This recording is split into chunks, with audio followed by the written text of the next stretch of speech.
शिवसेनेच्या बाळासाहेबांनी त्यावेळेला मराठीचा मुद्दा होता, त्याच्यानंतर हिंदुत्वाचा मुद्दा घेतला होता. या दोन्ही मुद्द्यांवरती दोन्ही शिवसेना आज ठाम आहेत असं वाटतं का तुम्हाला? हे बघा, तुम्हाला आम्हाला काही वाटलं ना तरी सुद्धा दोन्ही शिवसेनेचे दावे काय आहेत? त्यांचे दावे असे आहेत की आमचं हिंदुत्व हेच मूळ हिंदुत्व आहे, आमची शिवसेना हीच मूळ शिवसेना आहे. म्हणजे उद्धव ठाकरे हे बाळासाहेबांच्या विचारापासून फारकत घेतलीये असं सांगतच एकनाथ शिंदे वेगळे झाले ना.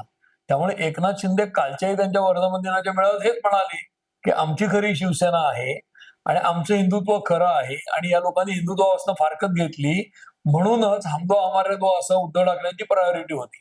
म्हणजे आपल्या कुटुंबापुरतं ते बघत होते, त्यांना काही पडलेलं नव्हतं. आणि दुसरा मुद्दा ते सांगतायत की मराठी भाषकांचं हित बाळासाहेब गेल्यानंतर उद्धव ठाकरेंनी सांभाळलं असतं तर आज ही शिवसेनेची अवस्था आली नसती. आणि मराठी भाषक जो आहे मुंबईतला, तो दादर गिरगाव हे त्यांचे जे स्ट्रॉंगहोल्ड होते, लालबाग परळ त्या भागातनं उठून पार मीरा भाईंदरच्या पलीकडे, नाला सुपाऱ्याच्या पलीकडे गेला, इकडे बदलापूरकडे गेला. ते भाषणात म्हणाले इतक्या लांब तो 60-70-100 किलोमीटरला गेला मराठी माणूस, त्याच्यासाठी काहीच केलं नाही. मराठी माणूस मुंबईत राहावा यासाठी शिवसेनेने काहीच केलं नाही असा आरोप एकनाथ शिंदेंनी केला.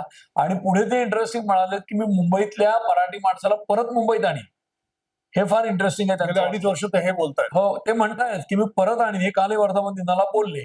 त्यामुळे तसं उद्धव ठाकरेंची शिवसेना त्यांच्यामध्ये ज्या काही गोष्टी नकारात्मक घडल्या असतील त्यांनाच एकनाथ शिंदे बाहेर पडले ना.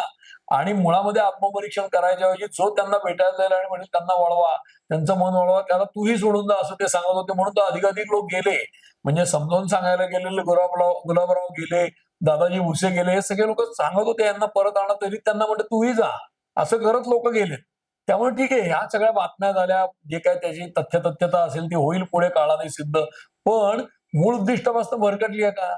तर मराठी भाषकांचं हित याच्या बाबतीत आपण जर असं पाहिलं की उद्धव ठाकरेंचा मुद्दा आहे का? हो, काल ते त्यांच्या वर्धापन दिनात म्हणले की मराठीची सक्ती करू देणार नाही, हिंदीची सक्ती करू देणार नाही, मराठीच्यासाठीच ते लढतायत.